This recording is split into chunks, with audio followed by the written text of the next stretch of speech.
ehtiyot bo'lamiz. Bunaqa pul ishlaydigan saytlar juda ko'p internetda, lekin hammasi ham haqiqiy emas. Mosheniklar juda ham ko'p. O'sha ro'yxatdan o'tsangiz, sizni o'sha ma'lumotlaringizni egallab olishi mumkin. Yoki telefon raqamingizni kiritsangiz, kartangizga ulanib olishi mumkin. Xullas, yoki pul kiritishni so'raydi. Pul kiritganingizdan keyin pul chiqara olmay qolasiz. Ehtiyot bo'lish kerak bunaqa saytlardan. Faqat ishonchli kimdir ishlatib ko'rgan saytlarni ishlatishni maslahat beraman. O'zingiz bunaqa poisk qilib qidirib pul ishlaydigan saytlar deb qidirib topib ishlashingizni maslahat bermayman. Xo'p, mana bu sayt silka bilan kirib oldik. Silkani qoldiraman sizlarga. Ana endi mana bu yerdan registratsiyani bosamiz. Zaregistratsiyani bosamiz. Brauzerda o'zi agar sayt inglizcha bo'lsa, brauzerda tarjima bo'ladi. Google brauzerda ham, Yandex brauzerda ham, Operada ham hammasida mana bu yerda qanaqadir tarjima bo'ladi. Tarjima qilib beradigan qismi bo'ladi. Hammasida har xil bo'lishi mumkin. Ba'zida mana bu yerda, ba'zi bu yerda, ba'zilarda bu yerda. Lekin bo'ladi. Xo'p, mana zaregistratsiyani bosamiz. Keyin mana bu yerga pochtamizni kiritishimiz kerak. Bor bo'lgan pochtani, aniq pochtani, bor bo'lgan pochtani kiritishimiz kerak. Mana men bu pochtamni kiritaman men. Mana. Pochtani kopirovat qilib olamiz nomini. Xo'p, bu yoqqa o'tib pochtani kiritamiz. Xo'p, перевести qilib olsak ham bo'ladi. Mana nima qilib beradi? Tarjima qilib beradi. Ism kiritamiz birorta. Men o'zi oldin boshqa pochtamdan, o'zimni doimiy ishlatadigan pochtamdan ro'yxatdan o'tgan edim. Hozir sizlar uchun ko'rsatib beryapman. Boshqa ism yozamiz. Masalan, Shahnoza Adilovna deymiz, misol uchun. Parol o'ylab topamiz. Men bu yerda har bir brauzer o'zi saqlab qo'yadi parolingizni, siz yozgan parolingizni keyingi safar bemalol kirishingiz uchun. Bu hozir brauzerimni parolini so'rayapti, saqlash uchun. Xo'p, mana parol kiritdim. Xuddi o'sha parol kirdi va sayt ochildi. Xuddi o'sha men brauzerimga parol qilib qo'yganman. O'sha brauzerim parolini tersam, o'sha parol qo'yiladi. Sizlar xohlagan parolni yozishinglar mumkin o'sha joyiga. O'zingizlarga qulay bo'lgan biror raqamlar aralashtirib, tug'ilgan kuningizni, ismingiz orqasidan tug'ilgan sanangiz nimadir. Mana keyin kiritib bo'lganingizdan keyin mana sayt ochiladi. Saytdan ro'yxatdan o'tganingiz uchun sizga $5 beradi. Mana bu yerda $5 turibdi. Saytning glavniy oynasi mana shu bo'ladi. Mana bu yerda til bor, yozik. Agar mana bu yerda angliskiyda turgan bo'lsa, siz mana buni Rossiyani bayrog'ini tanlab rus tiliga o'tkazib qo'ysangiz bo'ladi. Sizga agar rus tili qulay bo'lsa. Mana rus tiliga o'tkazib qo'ydim. Saytdan shunchaki ro'yxatdan o'tganimiz uchun bizga $5 berdi. Qaranglar, bu juda ham zo'r. Endi sayt bilan tanishamiz. Mana bu panel instrumentov. Birinchi oynasi mana shunaqa, mana shu ko'rinishda bo'ladi.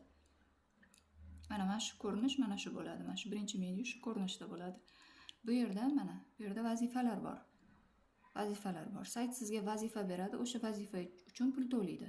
Vazifani bajarsangiz. Vazifa qanaqa vazifa? So'rovnomalarni to'ldirasiz. Bo'ldi. Juda ham oson. Mana bu yerda yozib qo'yibdi, masalan, 2 minutlik so'rovnoma $0.80 berar ekan. Yomon emas, to'g'rimi? 2 minutda $0.80 ishlab olsangiz. 1,5 minutlik so'rovnomada $0.87 berar ekan. 2 minutlik mana narxlarni yozib qo'ygan.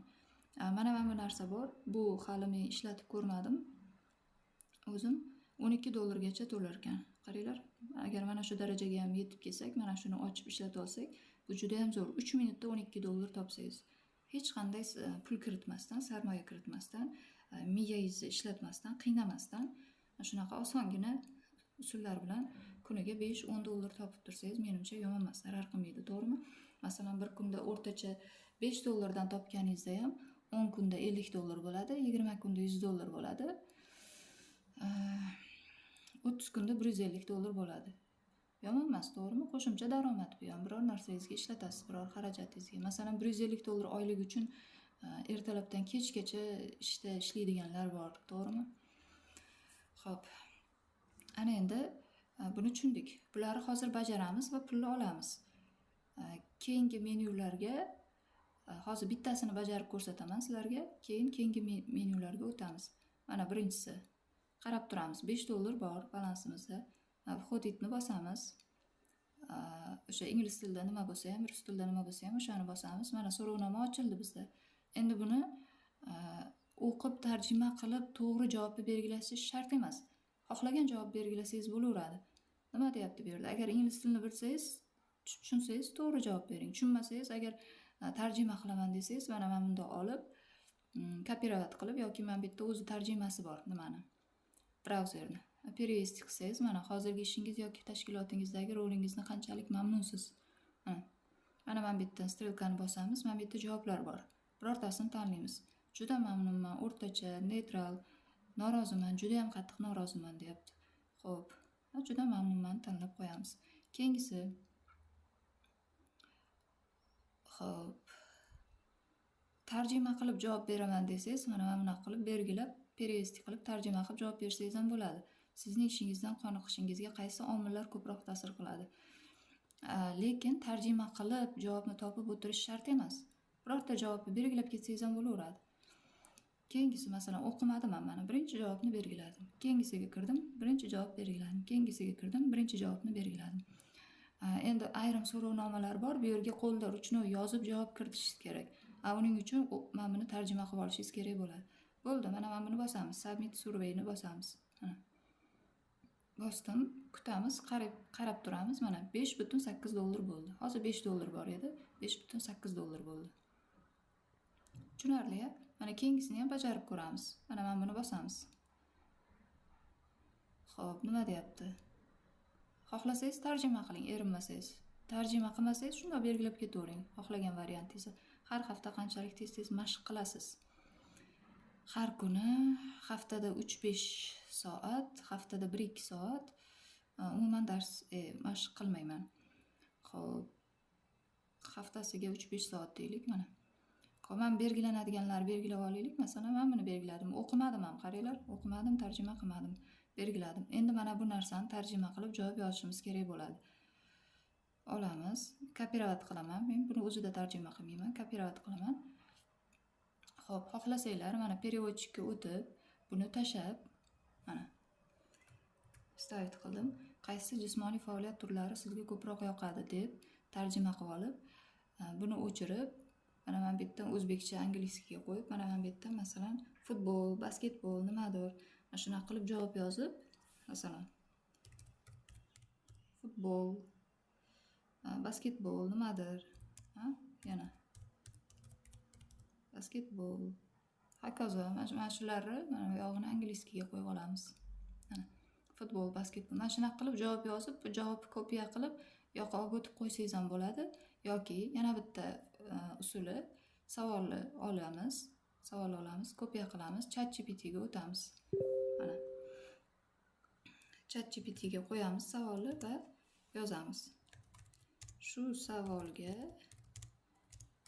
ikkita gapdan iborat javob yozib ber deymiz ChatGPTga. Mana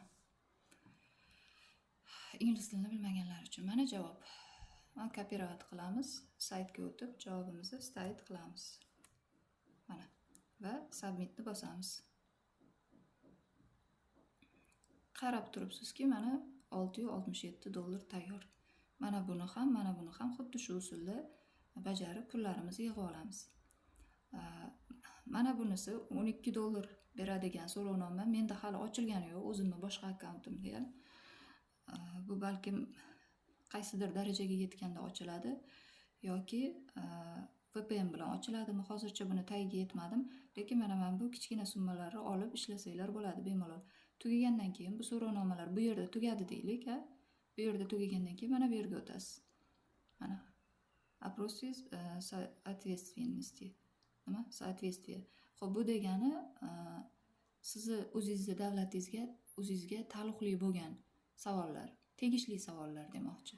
Mana bu yerda ham 1-2 bor. Mana $278, $290 berar ekan. Qaranglar, zo'r.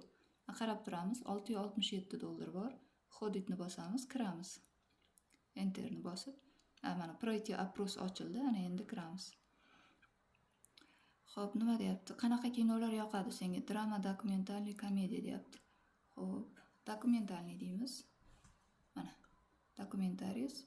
Xo'p, nimadir dedi, tushunmadim. Qancha vaqt ko'rasiz demoqchi menimcha. 5 soat deb qo'yaylik. Qayerda ko'rasiz ko'proq? Men YouTube'da ko'raman, misol uchun. YouTube deb qo'ydim. Xo'p.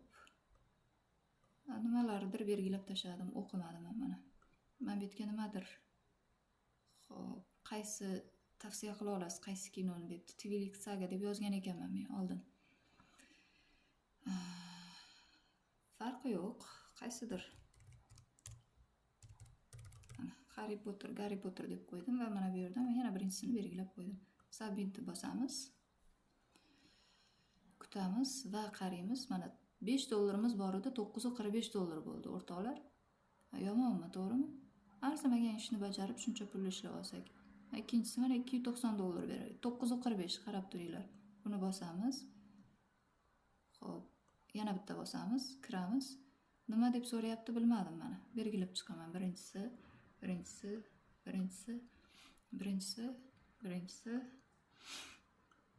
Hammasida birinchisini belgilab chiqdim. Endi men bu yerga javob yozish kerak ekan. Would you like to improve the current habits? Nima deganini tushunmadim, lekin men bu yerga bizga variant javob ham yozib qo'yibdi, qaranglar. Xo'p, men bu yerda men oldin bunga javob kiritgan ekanman, o'sha narsani chiqarib berdi. Mana bunaqa qilsanglar bo'ladi, mana. Kopiya qilamiz. ChatGPT ga o'tamiz. Stavit qilamiz. Mana men bu boyagi gapimizni kopiya qilib, bu yerga qo'yib qo'yamiz, mana. Shu savolga ikkita gapdan iborat javob yozib ber. Mana javob. Kopiya qilamiz.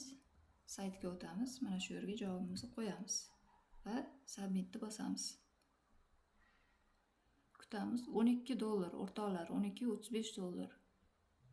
Mazza-ku, to'g'rimi? Mazza. $10, $12 ishlab oldik hozir. Qancha vaqt bo'ldi? 5 minutmi? 5 minut, 10 minut deylik. Yana men tushuntirishimga vaqt ketyapti. Xo'p, mana men bu yerdan ham qolganlar